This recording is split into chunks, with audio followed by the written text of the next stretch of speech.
Hey, what's up you guys? It's Lou. Welcome back to another little book review, book vlog thing that I am doing. Today, as you can see in the title of the video, I am starting the second book in the first series by Miss Elsie Silver, the Gold Rush Ranch series. I am starting a photo finish today. Well, technically I already started it, but like I'm starting the review for it. Now, if you haven't seen or if you haven't checked out the first two videos that I made for Off to the Races, the first book in this series, I advise you to go watch that. You don't actually have to read that first book in order to read this book, but it is kind of intertwined a little bit, not plot-wise, but more characters-wise, universe-wise. This book is about Cole Harding, which is Vaughn Harding's older brother, and Miss Violet Eaton. And in the first book, the main characters are Vaughn Harding and Billy Black. Vaughn Harding is this like marketing executive for his family's company. They own a racing horse ranch basically, which is called the Gold Rush Ranch. Him and his older brother kind of run the whole thing. There's a lot going on in that book, and in that little universe in the first book, there's a lot going on in that first book. So if you do want to learn more about it, you should go watch it. But for now, I'll give you the little rundown, which is, yeah, Vaughn Harding is a little marketing executive for his family company, and then his love interest, or his fiance, is Miss Billy Black, and Billy Black is a horse trainer. She's like the head horse trainer at the ranch, and she was training this horse called Dee, and Dee, his jockey is Violet Eaton, which is the main girl in this book. And then Cole Harding, as I said, is Vaughn Harding's older brother by 7 years. Now, there is an age gap in this book. Cole Harding is, I think, 36, 37, one of them, and Violet is like 26 or 27, one of them. Again, they're a good 10 years apart. And yeah, this is their book. We got little hints of them and little Easter eggs of them, and the fact that the secondary book would be about them in the first book. So I kind of already saw that coming. There's no surprise there. I do want to let you guys know that in the first book, at the end of the book, there is included the novella, because there is a novella between a photo finish and Off to the Races, obviously. And so in Off to the Races, at the end of the book, you kind of get like the little snippet of the novella, or not the snippet, but the actual novella is included into the physical copy of the book.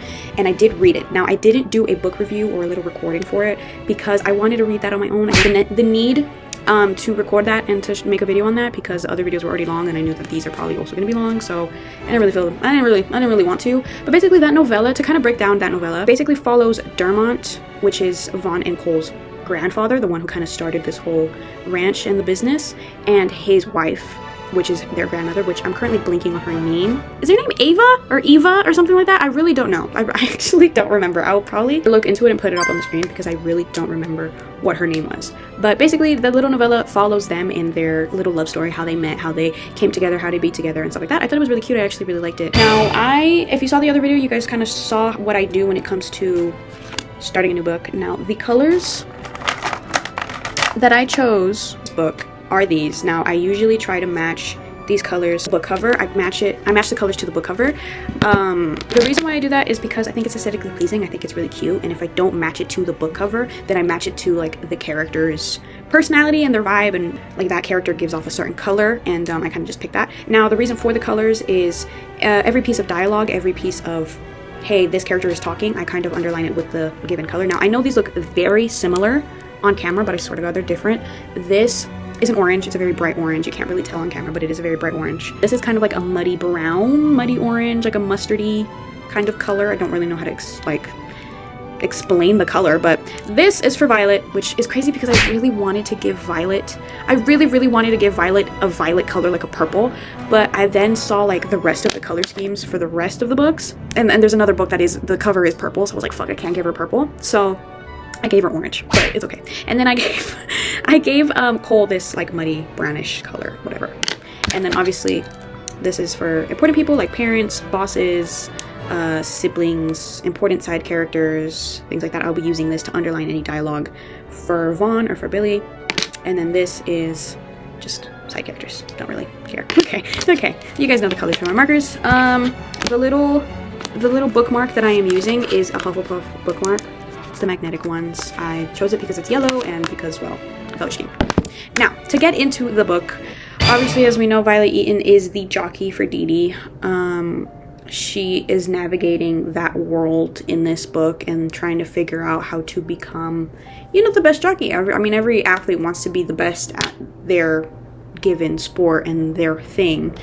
And she's navigating her starting off as being like a new jockey and trying to navigate the world and try to figure out what she can do and win races and stuff. And she's seen as this newbie girl who just started, you know, and won her first race out of luck and whatnot like that. So she's just trying to figure out what to do with her life and in the new jockey world and scheme of things. Now, Cole Harding is this like military brat person who he's not a military brat, but he's like he was in the military. He's this older dude. He's just kind of this like too tall 6'2" dude who's very cold, very structured, very like a clean freak military style vibe.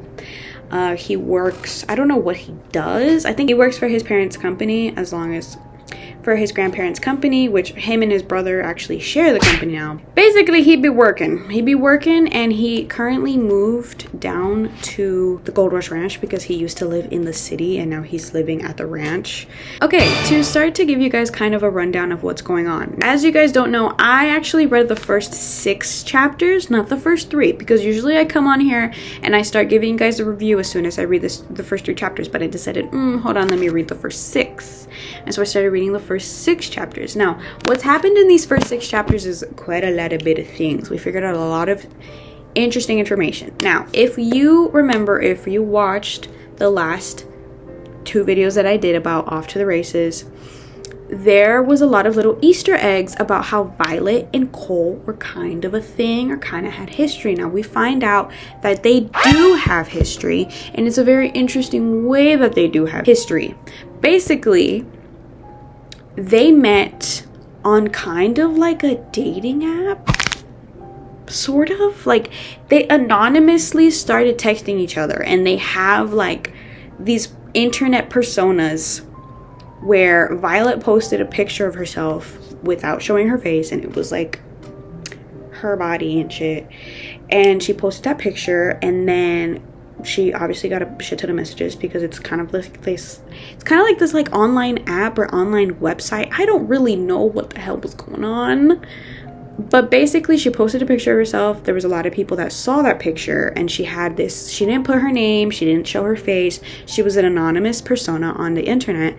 And so was Cole. He responded, he was like, hey, I like your picture, I want to start talking to you. And they started texting for each other. A year. They went on for a year talking and texting to each other anonymously. So that's how they know each other, and that's how they have history. Now, we still don't know much about the whole situation, but we do know that they were anonymously texting for at least a year. At some point, she ghosted him, I think. Yeah, I don't really know. I can't really give you much more information because I really don't know what the hell was going on. It's a little confusing. It's just, yeah, Cole decided to move down from the city to Gold Rush Ranch, to the ranch. He is staying in the main house. Billy and Vaughn have moved into the little guest house that they have, and he's staying in the main house. I actually don't really know why he moved down to the ranch from the city, because it seems like he really doesn't like being down at the ranch and being like in a small town. Like, he really hates it. And he also talks about the fact that every time he steps into the house that he's staying in, it reminds him of his father and his grandfather and his grandmother and his mom, and like he has some trauma with that because he's older than Vaughn. He's 7 years older than Vaughn. So when Vaughn was like 10, this dude was 17. And when their dad died, he was 17, and he watched the race and he remembers the race. So he has a lot of trauma. He has a lot of trauma. And he has PTSD not only from the military, but for the reasons why he left to the military. Because after his dad died, he went to the military. As soon as he hit 18, he was like, I'm out. I'm deuces. And he left. And that's kind of something that he deals with. So we know that Cole has PTSD. We know that he probably has some sort of anxiety. He's very reserved. He's very cold. He doesn't like knowing everyone's business. He likes his own privacy. Like, he keeps everything to himself, which is completely understandable. He's very reserved. He has a lot of trauma. He goes to therapy, which is very surprising because I thought he was going to be this more like brooding character, kind of immature, just doesn't want to deal with his emotions, pushes everything down. But he actually goes to therapy, which surprised me a lot, because we have this little chapter where he goes to therapy and he's talking with this like older lady who's his therapist, and her name is Trixie, and he hates calling her Trixie. Yeah. He goes to therapy. Violet, to get into it with Violet is dealing with the whole, I'm a new jockey, I won my first race out of luck, I'm trying to figure out how to do all these things, trying to prove myself that I am a good jockey and that I deserve the position that I'm in. She comes from another small town in Alberta. Now, the Gold Rush Ranch, obviously the whole universe takes place in Canada. They're in British Columbia, I think, and she was originally from Alberta. She's from a small town. She was raised with her dad and her 3 older siblings, very protective, very like, they coddled her a lot. She's the little sister, like they're very protective of her, very kind of controlling of her, very like, don't do this, don't do this, don't do that, don't be with them type of thing.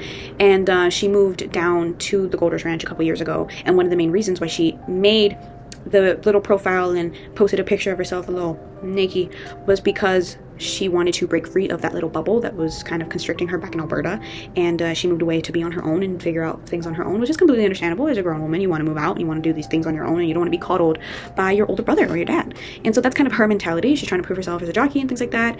And yeah, things are going very interestingly. Now, to kind of cut into what happens, to kind of cut into the main plot, the beginning chapters sort of start off with Cole moving into the ranch and Violet kind of freaking out, just freaking the fuck out over the fact that he's moving into the ranch, because they haven't talked to each other in a couple years. They didn't even really know who each other were when they first met each other, and then they had this little interaction after she won her first race as a jockey, her first race as a jockey. And he kind of came up to her and like whispered a little something in her ear and was like, I barely even recognized you. And she was like, holy shit, it's him. I talked to him for a year anonymously. Oh my god, it's him, and he's my boss, or he's my boss's boss. Like, that shit was crazy. And so she kind of had that little oh my god moment, and then it kind of cuts into he's moving into the same ranch that she lives on. Cool. What the fuck?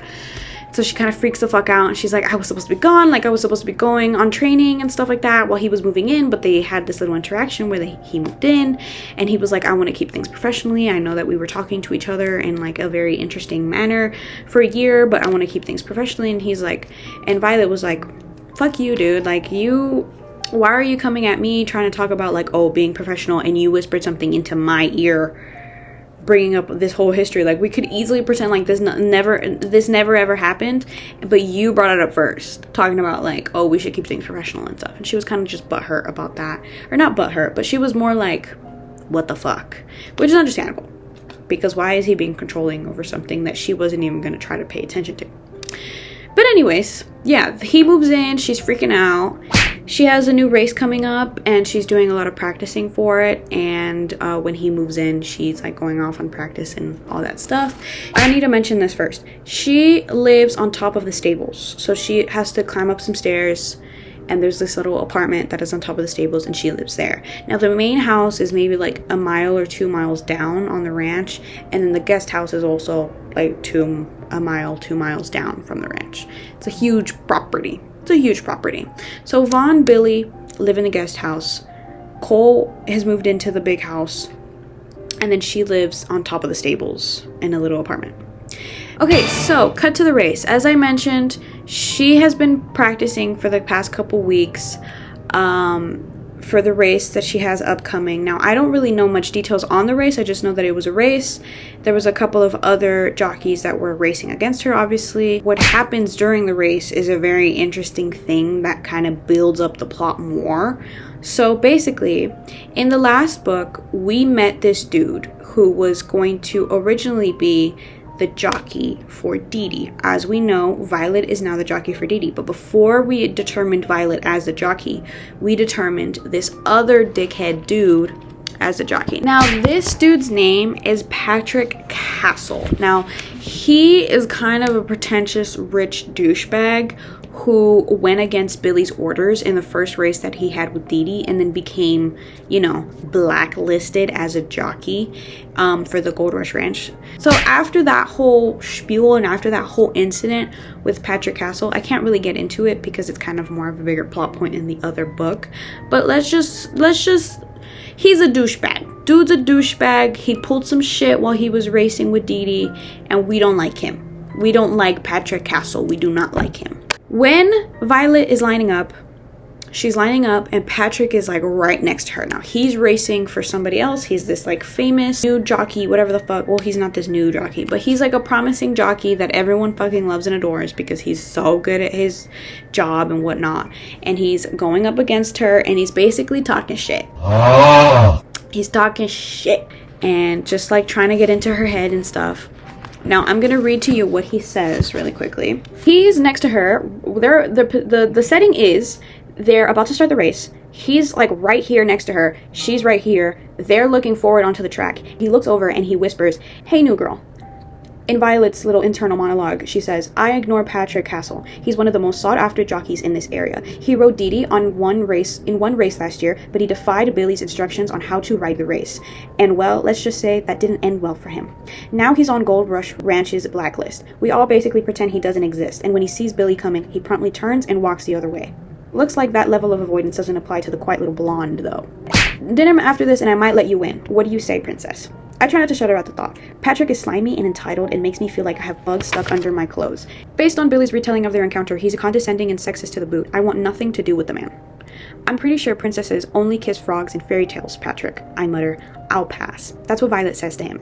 Now, after having this little interaction, the race starts. Like literally, she replies to him and then it starts. Does this thing where she kind of like stays behind. She kind of lets everyone go in the front and then her and Dee Dee kind of sit behind because Dee Dee's a little nervous. He's a little nervous of a horse and he gets kind of claustrophobic. So when he wants to get out, he wants to feel free and not super pushed up against two horses, right? But during the race, fucking Patrick comes up right beside her and basically nudges the fuck out of Dee Dee and Violet, and they fall. Because one thing to notice is that these tracks are very muddy. They're very slippery, muddy. It could be a sunny day, but the track is still very muddy. So when Patrick comes up besides them and nudges them, Violet falls and so does Dee Dee. And Dee Dee lands on one of Violet's legs and she basically fractures her leg. Now after this whole little spiel, this whole little race, it kind of just cuts. It shows up for her being in the hospital and she's with Billy and Billy's like, "I'm gonna fucking kill him. I don't like him. Like he deserves to die. Why the fuck did he pull that stunt during the race? Like what the fuck is wrong with him? Like he should not be doing that, right?" Which is pretty understandable because why the fuck are you playing dirty against a race? Like you really shouldn't be doing that. The doctor comes in. He's like, "Hey, it's okay. Nothing is broken. You do have a fracture. You have lots of bruising and you have lots of swelling.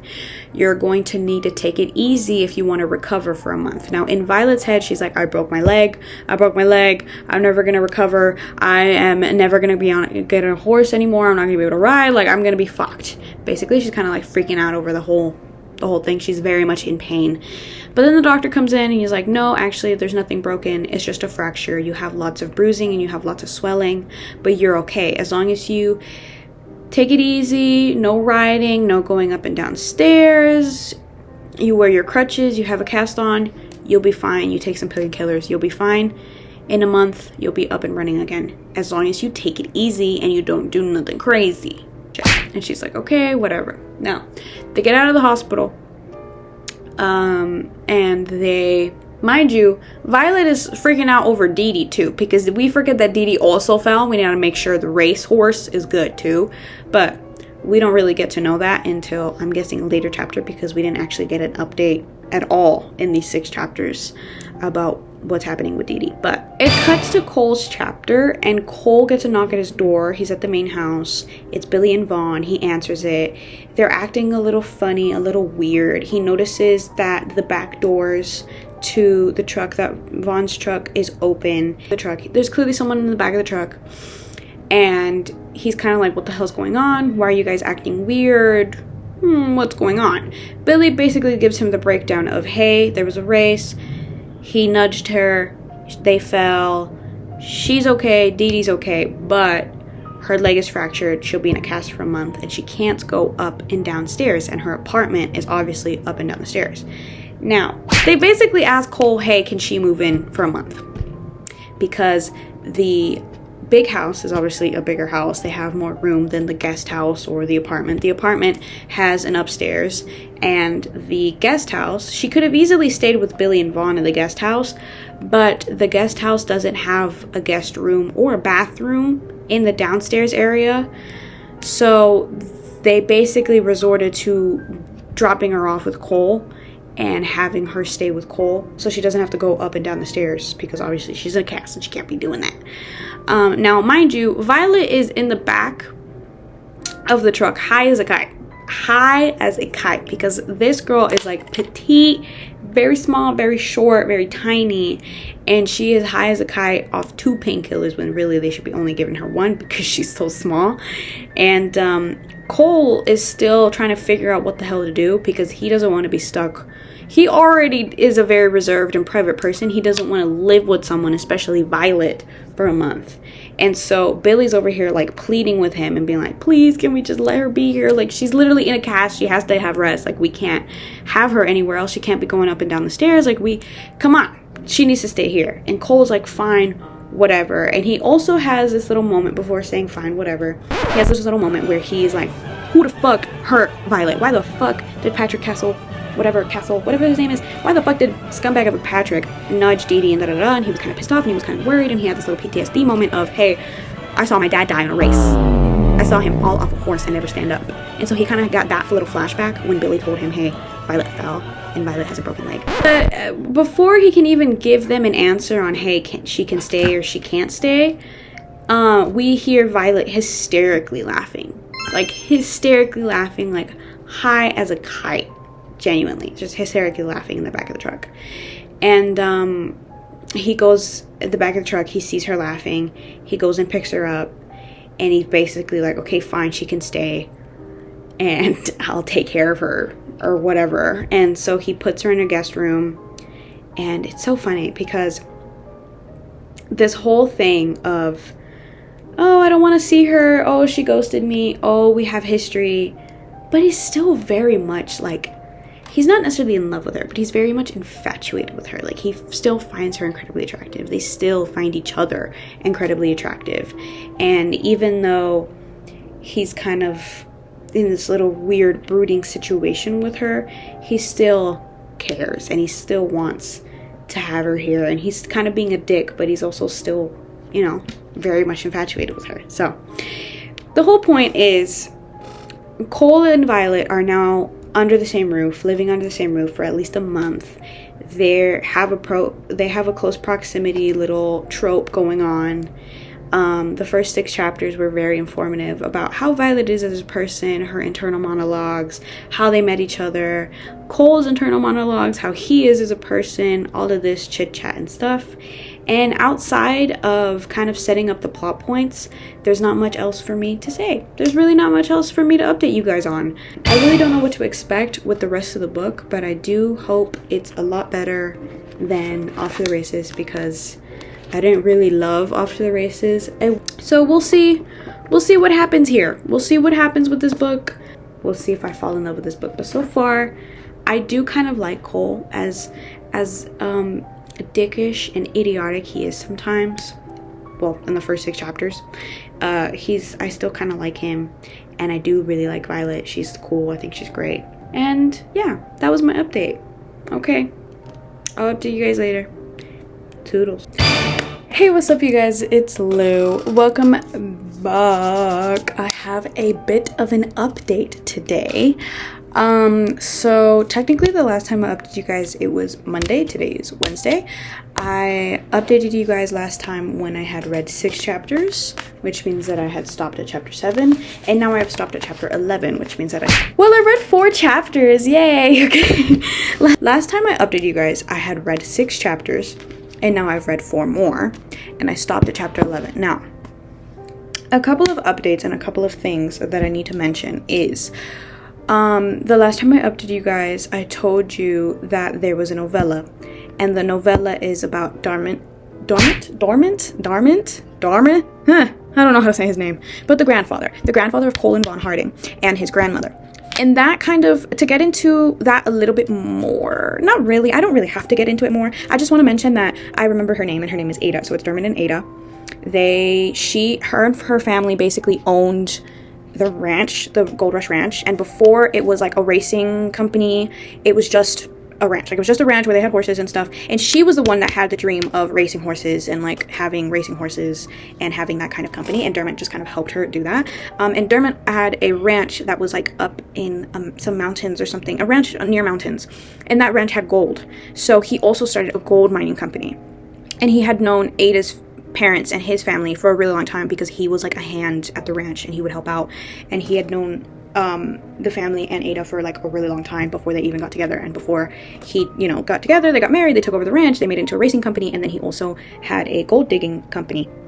Which means that, so what I'm getting at is Cole, his job is to take care of the gold mining company, and Vaughn's job is to take care of the race horse company.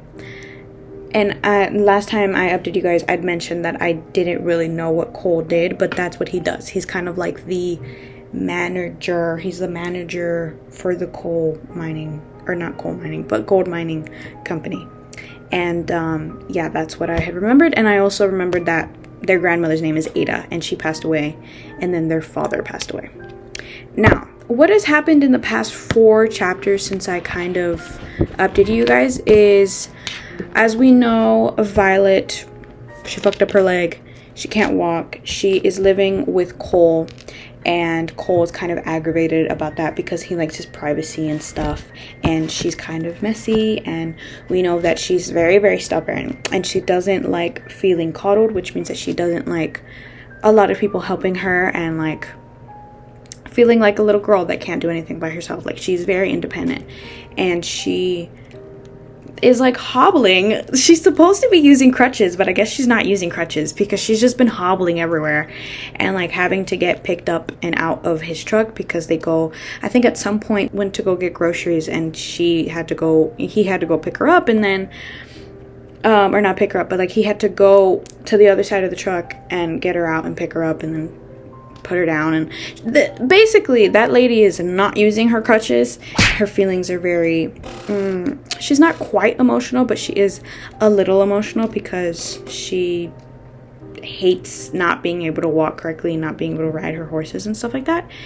One thing that happens is Billy and her have a little bit of a girls' night where she goes over to Billy's house, the little cottage that's on the other side of the ranch, and she goes and they're sitting and they're drinking and they're drinking wine, and the conversation of her and Cole and whatever the hell is going on there, because Billy has very big suspicions on the whole Cole and Violet situation, because it's very clear that you can kind of see that they have history, right? They have a little weird vibe going on, and Billy's like, she picked up on it and she wants to know what's happening.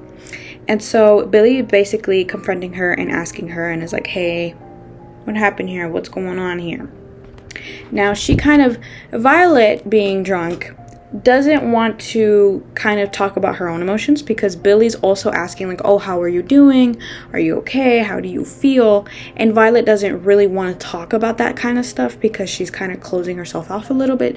She knows that she's not completely over her emotions or have completely like sort of sat down and read herself and understood her own emotions, so she doesn't feel like talking about it with Billy, because then she'll start crying, and then she doesn't want her to feel bad for her and because she loves Billy, that's her best friend. She doesn't want to put that on her shoulders, so she ends up telling her about her and Cole. Now she's like, oh well, we met on a website, and then she's like, oh well, the website was a very interesting website where they be posting pictures, and she's talking about how she posted herself, and like he swiped up, and they were talking and they were chatting, and then they were chatting for a year, and then how they had never really done anything via internet, via phone, and how it ended, this whole thing and conversation and pen pal for a year ended was they did something, or she did something, and he just kind of sat there and watched. And she asked him to do something with her, because obviously when you're, you know, on camera and on the computer and you're like doing stuff, you want the other person to do stuff with you, right? And he just didn't do that, and he was like, nope, can't do that, I didn't sign up for that. And yeah, after that she kind of got her heart broken because of it. And basically he put up a wall. And she kind of got her heart broken over that, because she knew how closed off he was, and how private he was, and how like not up for it he was. And she kind of just like deluded herself to thinking like, oh, maybe it'd be different because he actually, like, maybe he likes me and I like him. And they basically gained feelings for each other. Ghosted him, deleted the app, and just never went back and never talked to him again. And so that's kind of how it ended. And she's telling Billy all of this, and in the middle of this conversation, Vaughn walks in. Vaughn being Cole's brother. And Vaughn walks in and is like, nope, I didn't hear anything, I'm sworn to secrecy, I didn't hear shit. And then he goes upstairs, but it's like a loft, so you can clearly hear their conversation. And so at some point, I think Vaughn stubs his toe or something, and it like, she already stopped talking by the time that they become aware that he was kind of eavesdropping. And she was like, fuck, bro, like, why did I tell you guys this? You cannot tell Cole that I told you guys this. Like, he's gonna be so fucking mad. Like, you really cannot tell him, right? She leaves, she gets up to leave, and Billy is like, I'll drive you. And she's like, no, you were drinking, you can't drive me. And then she's like, oh, I'll tell Vaughn to drive you. And she's like, no, I don't want to talk to Vaughn. I don't want to talk to Vaughn, because she's embarrassed about the whole situation with his brother and stuff, and she doesn't want to face him right now. So she's like, I'm gonna walk home. Mind you, her leg's fucked up. Mind you, she can barely walk. Mind you, she's supposed to have crutches, but she just hasn't had crutches. Like, she hasn't been using them at all. But she's like, no, I'm gonna walk. And she's like, are you sure? She's like, yeah, it's not that far, I'll go. Mind you, it's on the other side of the fucking ranch. It's on the other side of the fucking ranch, and it's raining outside. Mind you, it's raining, it's muddy, and it's a whole, like, other side of the ranch. Like, we're talking miles. And she's like, yeah, I'm gonna walk. Anyways, she walks. She's walking. She's like, fuck, why did I do this to myself? Like, she's hobbling. She's in pain. The fucking umbrella that she has is crumbling because it's raining that fucking hard, and it fucking flies out of her hand. And then she sees, and she's like screaming in the rain at some point because she gets frustrated. And then she sees a big old truck, and that truck is Cole's truck. And Colin goes and picks her up and is like, why the fuck are you walking? Like, you literally have a fucked up leg. Like, why are you walking? And he kind of gives her a lecture, and then he drives her home. They get home. She locks herself in her room because she doesn't like the fact that he yelled at her. And he's like, fuck, I feel kind of like a dick, because clearly she was crying, and I shouldn't have talked to her like that. It kind of cuts, and then the next chapter, I think, is after that happens, they have a moment where he gets an iron and he's putting it on her leg, and they have this conversation. And it seems like they're having this weird little conversation where she's talking about how plastic water bottles are bad for the environment or whatever the hell. And he's kind of like, you're reflecting. What's wrong? Something's wrong. You've been off lately. So has Billy. So has Vaughn. What's wrong here? What's going on? And he also brings up, why were you walking in the rain? Your leg is swollen. You don't wear your crutches. You're walking and hobbling. Why the hell did you think it was a good idea to walk from the cottage to the main house? And she's like, okay, I'm sorry, but I just needed to get out of there. I didn't think it through. And he's like, what? What are you talking about? And she said, I just, really disappointed and really bored and really choked up about the current state of my life, and I didn't want to talk about it. And she says, so I told them about us, and I'm sorry. I'm so sorry. And that's why she was out walking. And she's basically admitting to him, like, hey, I told Vaughn and I told Billy. I told your brother and your future sister-in-law about our situation and our history. And he's just pissed off. He's pissed off. She's like, I swear it was all just really general, like, okay, so I really only told Billy and I didn't know Vaughn was listening and da-da-da-da. And she kind of goes on to a ramble about, like, I'm sorry, I didn't mean to say these things, and it just kind of came out, and yada yada yada. And he just kind of silent, mad, irritated, silent, walks away. He walks away and it cuts to him being on the phone with his therapist, and his therapist is like, you're living with the woman that you have history with and all this other shit and da da da da. And then he looks out the window while he's on the phone with his therapist, and he sees a horse. He sees a horse outside in this little stable that's right next to the big house. And he goes outside and he finds a little note on the horse, like on one of the reins or something, whatever. And he finds a note, and the note is basically Billy saying, like, oh, I know this isn't how you saw your year going.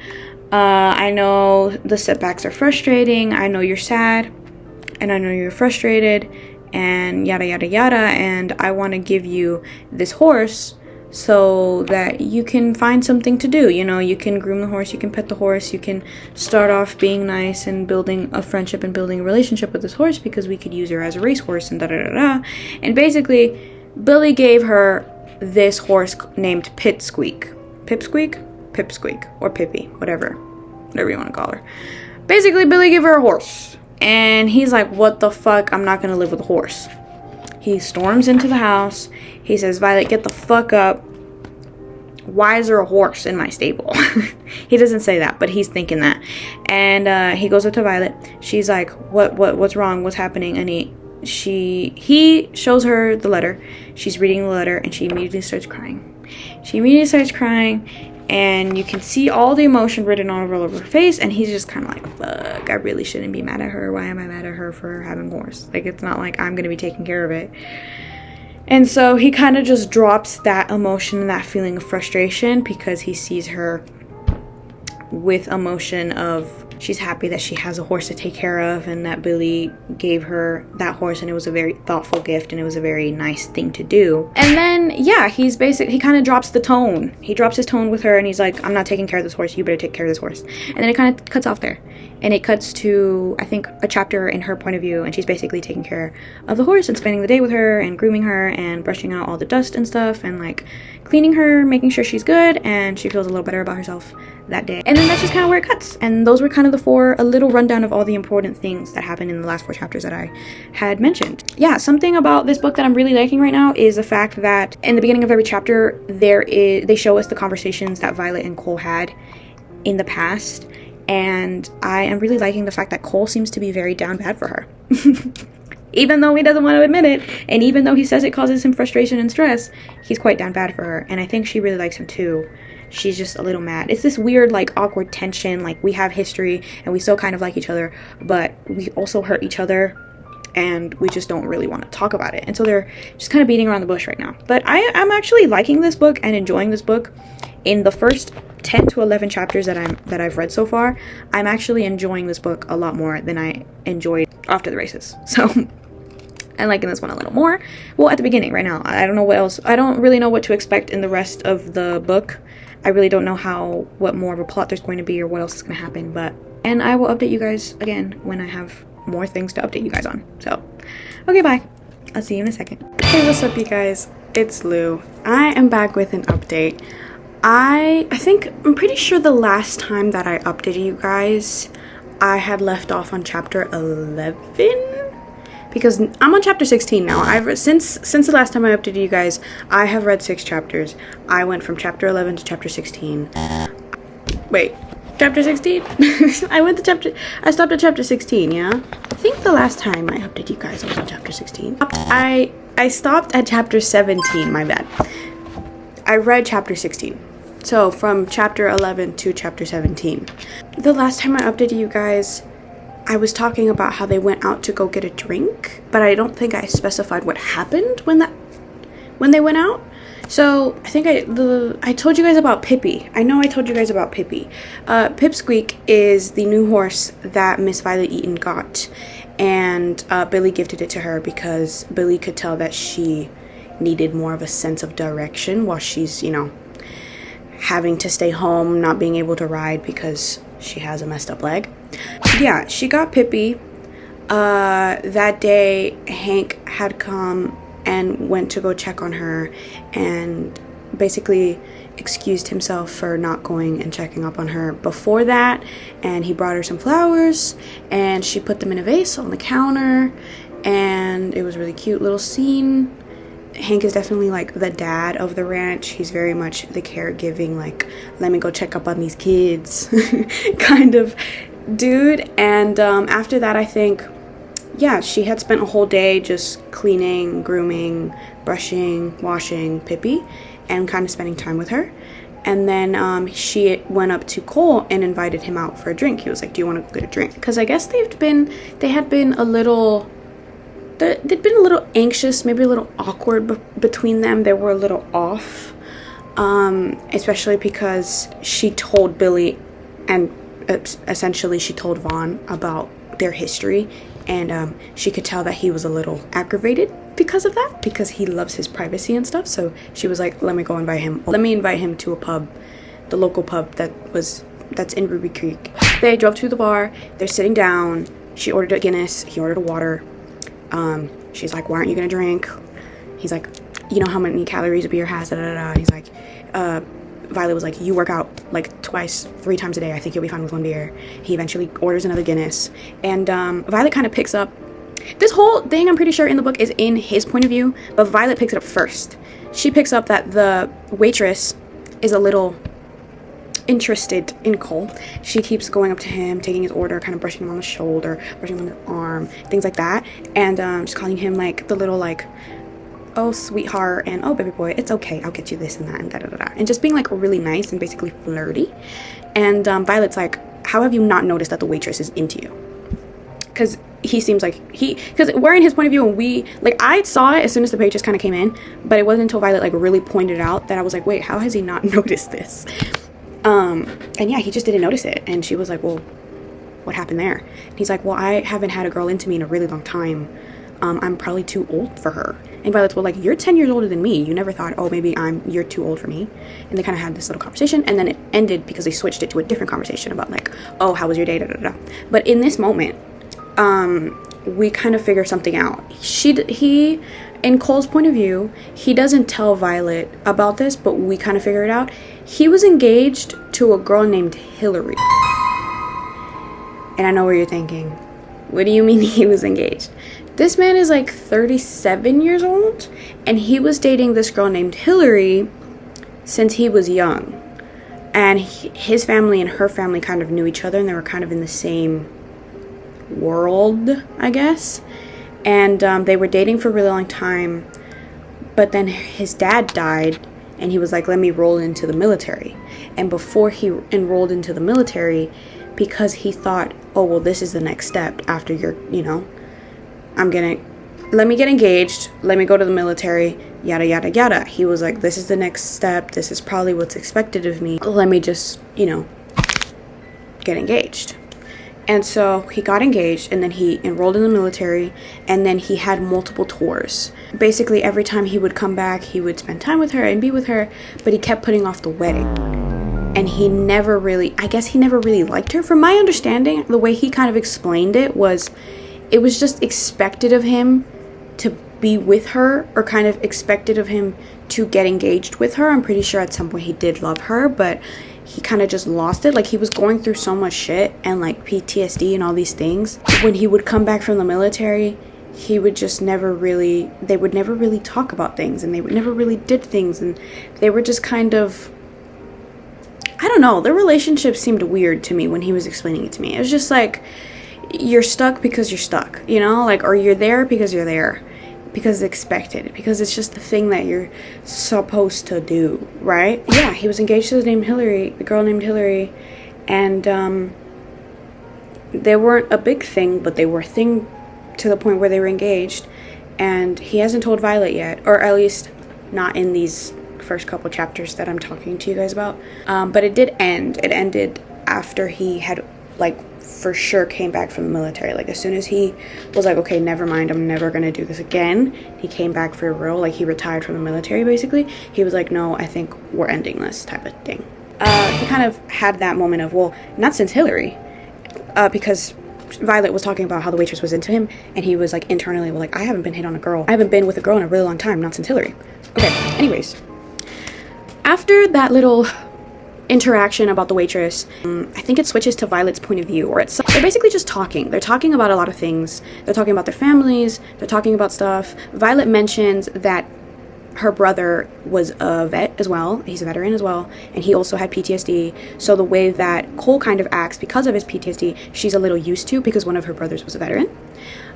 She also internally, or I don't know if she internally mentions it, I don't really remember, but she says something about how her mom died giving birth to her, which we didn't have that piece of information before. I just thought, oh, she was raised by her brothers and her dad.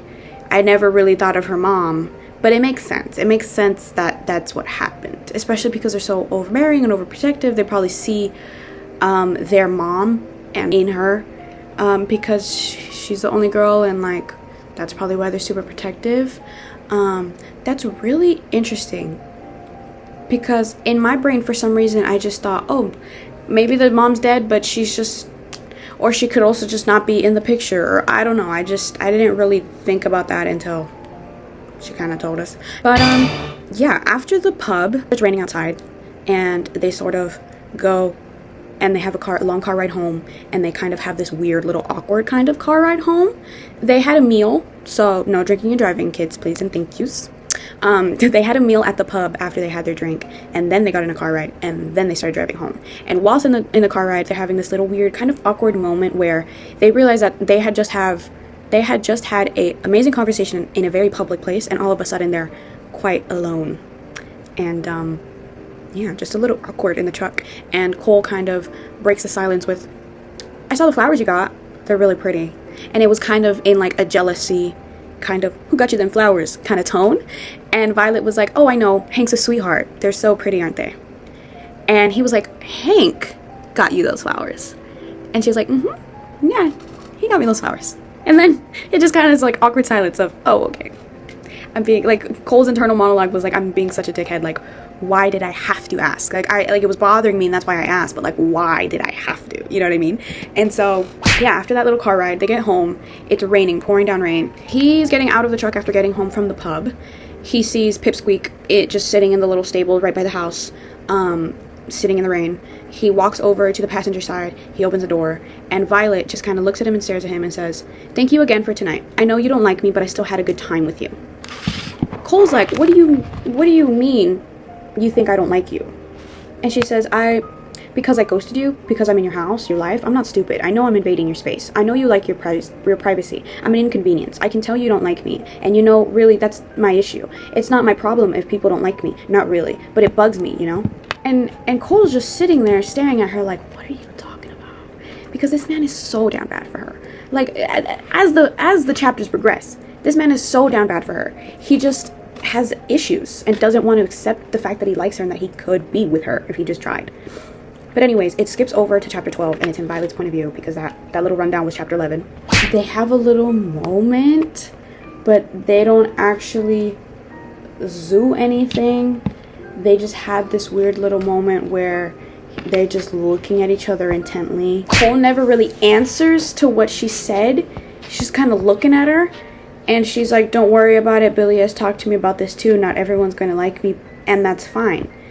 And then she's like trying to get out of the truck, like kind of like scooting forward out of her seat to try to get out of the door, obviously. But she's got a fucked up leg. She can't really get out without Cole's help, especially because it's a tall truck. He like grabs her and holds her and just stays there.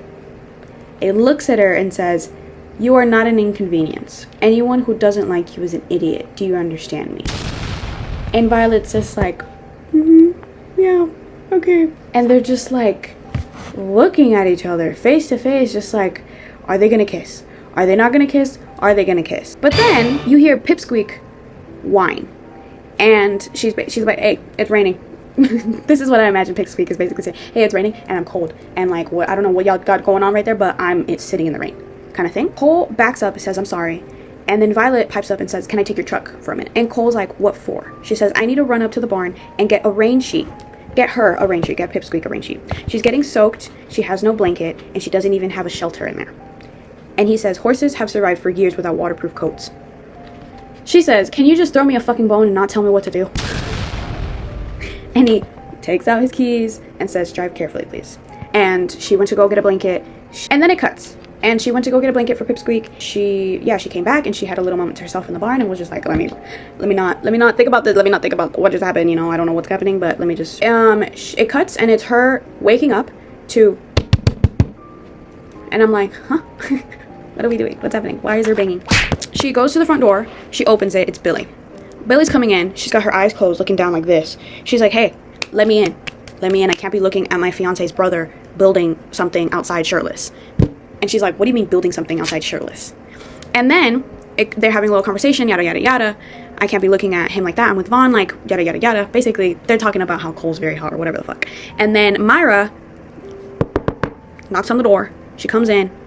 Who is that? And why is he outside shirtless making something? And Violet is just like, what's up? What is he making or what's happening? Long story short, Cole is making a fucking shelter for Pippi. He's building an entire little like shelter little area for Pippi. Right next to the house. Right next to the little stables by the house. Because Violet complained about how she doesn't have a shelter. So he's making and building a shelter. Okay, cool. Okay, cool. Oh, okay, cool. Now, one of the conversations that Violet kind of has with Billy and Myra is they mention that they're going to go down to the track because there's a bit of an event going on by the track and they have to be there and yada yada yada. We also get mentioned in this little conversation that Billy, Violet, and Myra are having is that Myra has officially become the like hands-on doctor at the Gold Rush Ranch. So she's not necessarily staying there, but she is officially like the doctor for the place, basically. Which before that in the last book, Myra was just kind of like a contracted doctor, like she was just moving in between, like working at the track and moving in between and different ranches and stuff, but now I guess she's working for Gold Rush Ranch. Basically, they tell Violet, hey, there's an event going on down at the track. We advise you to get out because you've been holed up in this house for a really long time with the man who's shirtless building a shelter outside. You should really get out, not let this injury affect you as much, basically. And so the next chapter is Violet, and then the next chapter cuts to them being at the event, basically, down at the track. Violet goes into the event, yada yada. She's wearing a cute little flowery dress. Cole's also there. He ended up going as well because, you know, he's a part of the business and whatnot. Talking with people and drinking their little champagnes. And I don't actually know what the event is for. I just know that they're having some sort of event. There's this little moment where Cole sees Hillary. Now, Violet doesn't know who Hillary is. And Cole has no idea why Hillary is there. But she kind of goes up to him. It's just like, hey, Cole, long time no see. Haven't seen you in so long. And kind of just like goes up and like kind of grabs his arm and is just talking to him and stuff. I'm like, why the fuck is this bitch here, really? And Violet, and she's kind of across the room, but she kind of sees what's happening with Hillary and Cole. Tell that Cole's kind of uncomfortable. So she goes up to Hillary and he's like, hi, I'm Violet, yada yada yada. Hillary makes a little snarky comment and is like, Violet, I've never heard of you. I'm Hillary. And Violet's like, well, that's funny because I've heard so much about you. Mind you, she doesn't know shit about who she is. She doesn't know shit. But she's like, oh, I've known so much about you. And then Hillary just kind of gives her like a little stink face and then walks away. And then Cole's just like, you didn't have to do that. She says, it's fine. I just need some air. And she goes out and gets some air. While Violet's out getting air on the little balcony, she goes out and guess who's fucking there? Guess who's there? It's Patrick Castle. It's Patrick fucking Castle. And he's like, fancy meeting you here. He's shame about the cast. Because she has a cast on her leg. And she's already kind of like, what do you want from me? Why are you here? Like, she's already pissed off because it's Patrick. And then she's always like, she's kind of looking at the door, kind of like, what's happening? And this man starts cornering her. And Violet tries to leave. And he's like, why are you trying to run off so quickly? And like blocking the door. And he's like, and Violet's like, move your arm, Patrick, what are you doing? And he goes up to her and he says, most new girls on the scene would bend over backwards to have my attention. Forward too. And Violet's internally like, what the fuck is happening? And why the hell is he talking to me? And what the actual fuck is going on? And Violet's just like, move your arm, I'm trying to open the door. Move your arm. He's like, you might enjoy yourself and I might give you a little more space the next time I pass you out there. And then guess who says, nobody enjoys fucking you, Patrick. Now move your arm before I remove it completely. It's Cole. We turn around, it's Cole. Cole is standing at the other entrance on the other side of the balcony. He's looking at this happen, the situation happen. He's threatening Patrick. And Patrick, this motherfucker, has the audacity to turn around and say, Harding Sr., nice to see you, buddy. Because Patrick and Cole know each other. Because Patrick was the test jockey, or he rode Dee Dee for one of Dee Dee's first races because of Cole, because Cole and Patrick know each other. And Cole pipes up after Patrick says that, and he says, we're not buddies. You're a slimy little fuck who I would love nothing more than to set straight. And if you think that episode with the whip hurt, you have no clue what you're in for. What I'm trained to do. And Patrick says, dude, you're not seriously worried about this barn brat, are you? Our little conversation is just part of how things run around here. There are loopholes to working your way up in the world. Violet just needs to learn them. Cole says, touch her and I'll kill you. And I'm like, oh shit.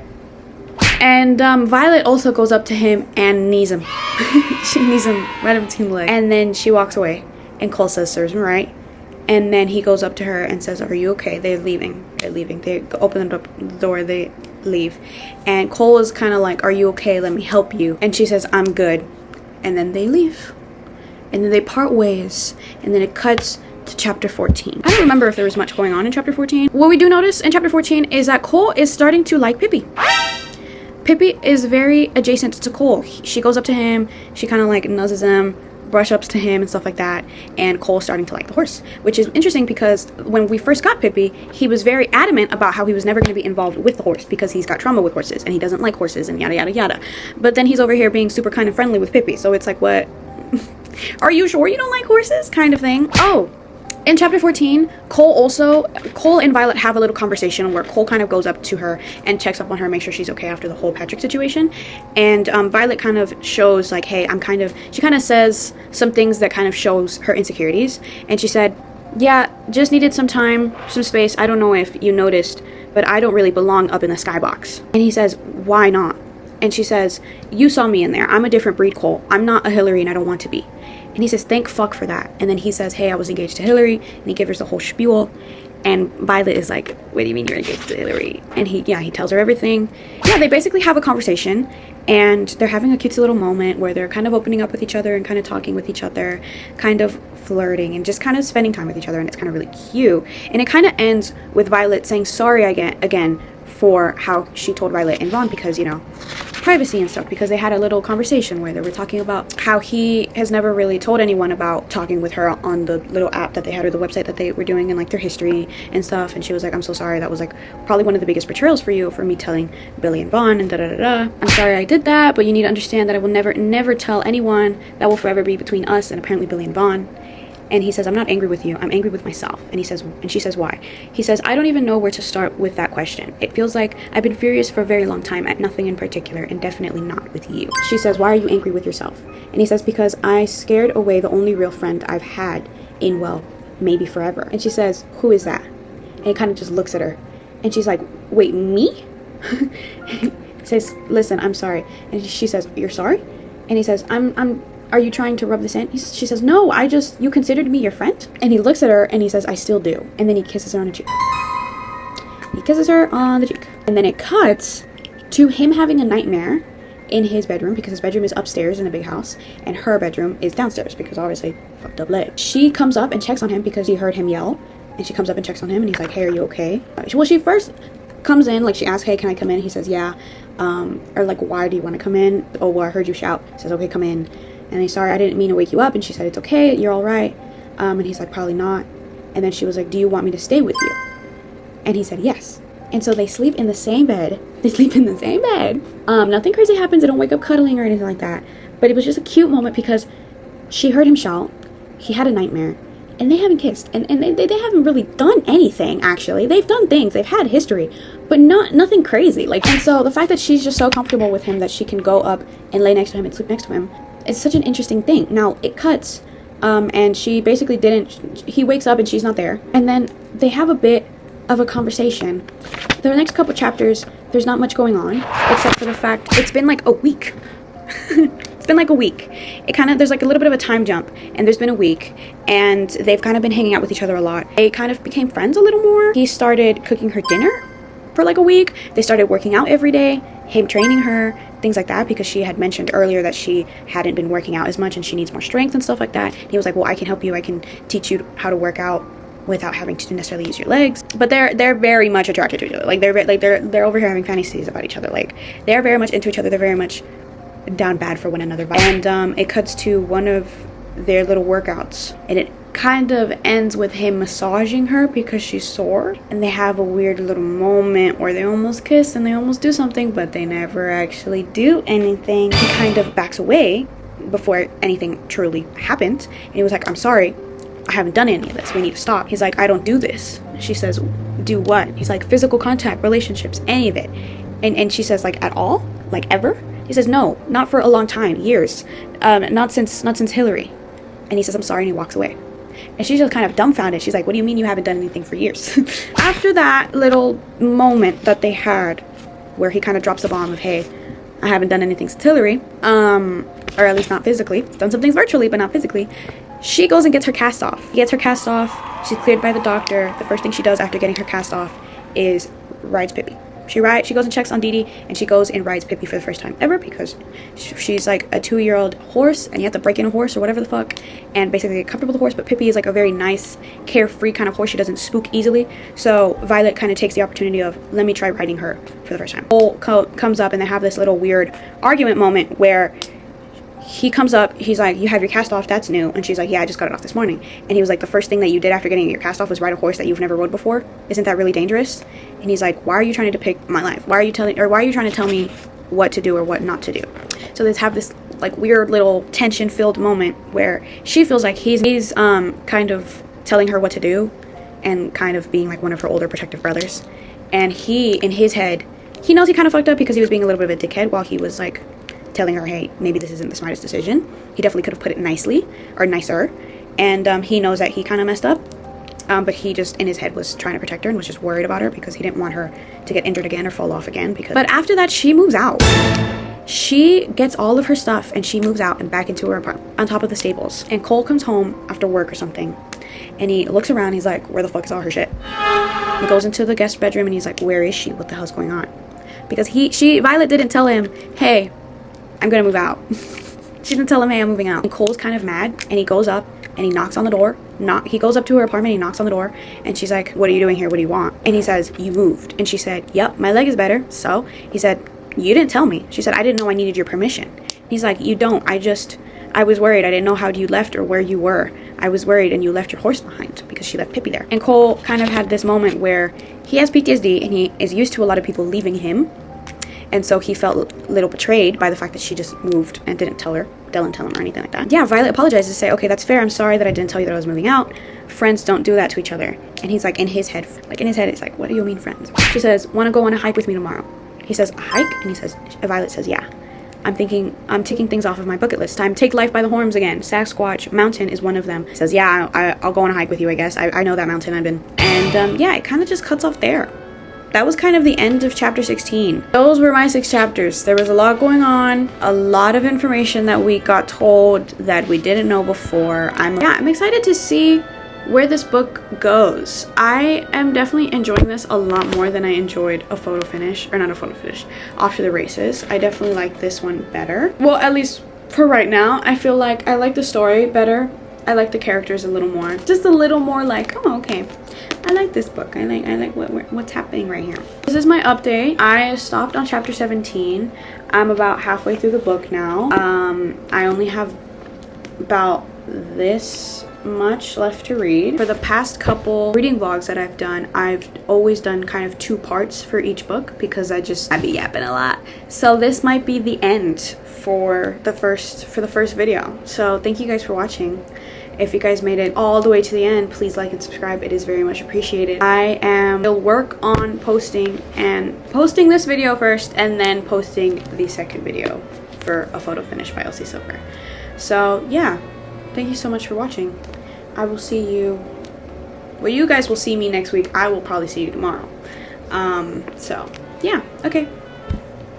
Bye. Thanks for watching.